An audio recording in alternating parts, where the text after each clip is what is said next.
bonjour ndeko. Tu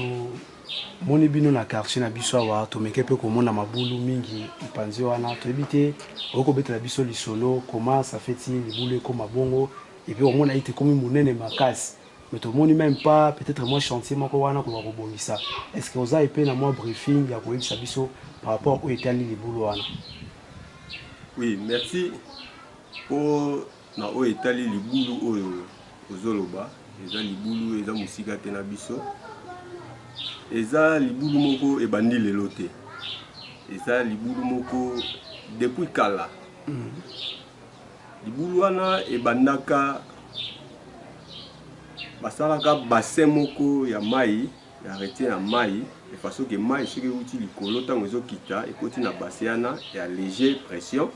po ekita malemi bato basalaka libulu wana ezalaki na compagnie moko Ital Zaïre à l'époque société wana ezalaki ya baitalien bayi kosala mosala wana nde basalaka bassin wana ntango basali bassin wana ezalaki na mbula moko ebetaka ya makasi mai etondi pression telema elekaki ebuki bassin nde esalaki ke libulu wana esagrave donc ntango ebukani nde ebandi komata ezolanda siko nzela mai eyelaka donc eza mai oyo eutaka a partir tokozwa na mai ya pigeon na mai ya pigeon ekitaka eyaka ti na libulu wana omoni wana tobengaka libulu ya bolikango tobengaka yango libulu ya bolikango parce que eza juste na lupangu ya bolikango oyo boyebi ancien politicien libulu wana elia même ndambo ya lupangu na ye donc bassin mpe basalaka ezalaka juste pembeni na libulu ya bolikango ya ndako ya bolikango ya babengaka yango libulu ya bolikango parce que eza juste na ndako ya ancien politicien oyo toyebi biso nyonso bolikango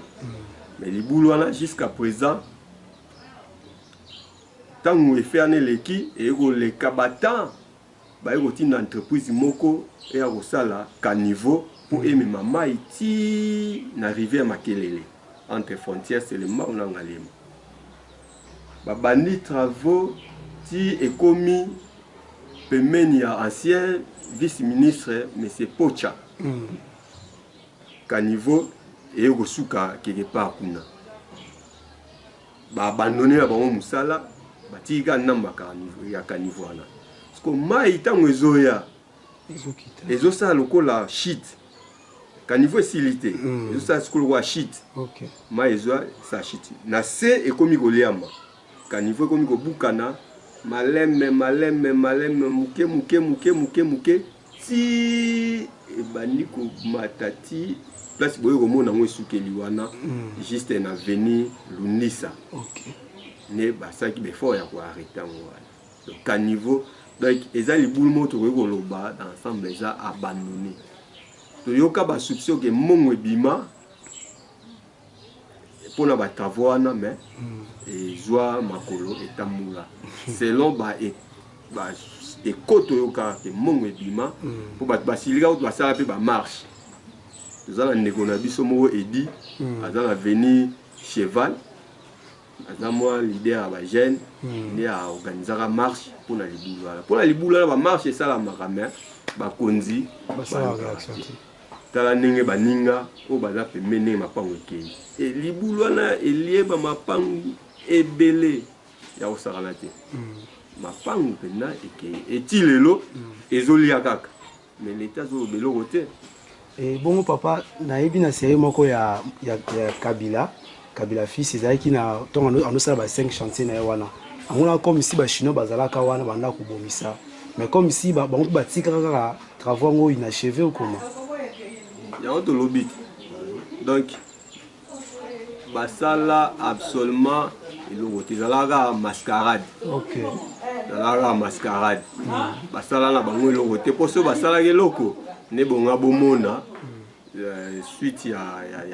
peut-être banga ba arrêter hémorragie ya basala ateloko moko te bashi soit disant ba chinois et bon okoyeba ndenge libulu yango ebandeli awa ekendeli boye ti wapi boye donc libulu wana ekei ti na rivière Makelele libulu oyo ozomona wana bisika bakosala pont wana oyo ezokatisa Selembao na eza pont wana eza na veni lanu mais libulu wana ekoki kozala na mwa likolo na mwa likolo na mwa baveni ya likolo mais mai nango pression nango ezo eoleka na se ya se oui ekoleka na parce libulu wana ekenda ntina mai ya makelele libulu wana so bolani okoti na libulu otamoli ntina mai ya makelele donc à niveau oyo banga basala wana oyo nauti oloba na ebuka na ndambu eningai kokende ntina mai ya makelele eningai koalléger mai ntango ezoleka nango na terrasse libulu eninga buka na su te eninga otikala peut-être na eta wana mais vu que basilisaki travaux te voilà ba conséquences ka libulu ninge eprolonge. Merci beaucoup. Bonjour. Tout le monde vraiment en tenue déjà et à travail que nous toyeba ozobobisa libulu na ba propre moyen na yo et puis na makasi na yo moko bien topé bon mais ça toujours ko bobisa libulu boye parce que libulu za munene na ba sac to tozomona oyo yango isala te ke libulu e bana ko kundama maloba ni ozala ngo par rapport ya libulu ndenge bandaki na ndenge komi maloba eza ebele mais libulu na biso oyo eumeli vraiment makasi parce que libulu oyo tomoni bino ozomona elemi déjà bandako ebele bato mosusu mpe bakufa batonga bandako ya cher ka mpona émotion ya libulu oyo biso etangi toza bahabitant ya koto tosaka mwa effort na mwa basaki na biso tozwaka mwa mike oyo tozwaka tosombaka mwa basaki mpona oluka moyen ya kobongisa ata malembe au fur et à mesure ke ti tozela mokolo ntango akoya po ete asala mosala donc libulu oyo vraiment donc na émotion bino momonde tozali biso lopango yango oyo donc tozalisi ya 0 mètre na libulu donc soki mbulu obeta toza obligé ya kokata pongi na biso soki mbulu ebeta toza obligé ya kokata pongi na biso po totala ndenge lolenge mai ezokitela donc na befort na biso moko na mwa basaki na biso nde bomoni basaki oyo biso moko tozwaka tocharge yango bazelu tozomema yango ka mpona osala effort ya olukumo moyen ya osala ata néfice meme ata nzela po ete bato baleka ebongo leta na biso congolais ntango peut-être amonaka makambo ya boye bomwana no te apport moko ya leta boye akosala biso makaniko afin ke bovanda mpe na kimia donc l'état apesaki biso promesse puisque là tomonaki bato ya ovd oyo bayaki awa po ete bayesa biso ke okamingi te bazobanda mosala mais depuis balekaki esali au moins 2 mois déjà oyo tomoni sur retour na bango te depuis bakenda donc yango toujours tosengaka ata na mokonzi ya mboka ayoka ata souci na biso précisément na lalu l'érosion na biso ya lalu oyo donc nde toza na 2023 soki bamonani te donc 2024 ntango tokobana na ebandeli wana quartier nyonso ya esila po ete libulu déjà donc eacercle même na basima awa donc na bato oyo baza deya bandako deya eke donc libulu ekomi deya liboso na biso mpona biso bato tozala na ndenge ya boye donc lupango eza liboso na biso déjà ekarboni 2 fois donc tozozela te balobaki bato ovd bakoya promesse bapesaki biso yango mais jusqu'à présent basala retour te ya kozonga awa donc esika bakonzi ya mboka bazali bayokaka mpe susu na biso batala biso mpe koto précisément na libulu na biso oyo ya lalu donc au plus tard tozanga même ata na entrée tobanda kokota parce que il est déjà même entré na makalem kuna ndambo donc moyen ezala te tout justement on peut ngana luka koyeba bosalaka ndenge nini ya bato bavai na nsima boye mpona koloba kotoka mai peut-être moi koluka parce que c'est pas na bacondition ya kotambola awo est ce que déjà marche na bango mpona kokatisa na bamai na mitu ezalaka bango facile okoma donc ezala facile te mposo omoni nzela boye na ndenge ya nsima déjà nzela eza te bajeune oyo bazalaka kuna soki mbula ebeti nzela nyonso vraiment nzela ekufaka na vraimen nzela ezalaka ke tozwi pau tolongolongo tobongisi po epesa ata nzela ya oleka dernièrement mbula oyo ebetaki ebomaki nzela nyonso so nzela eza te donc bajeune bazalaki kuna nde bazwika bapau po ete baluka moyen ya koleka bino bomoni bokutinga en plein travail donc nzela oyo yango eza nzela esungaka bato ase bazali bamata bamai na bango bakite na bilona parce que nyonso ya bango ezalaka mopanzi oyo biso tozali donc bajeune oyo baza kuna mpe basaka efoso mbula ebeti ya kosoma bapau ya kobongisa nzela po dernièrement nzela ekufi déjà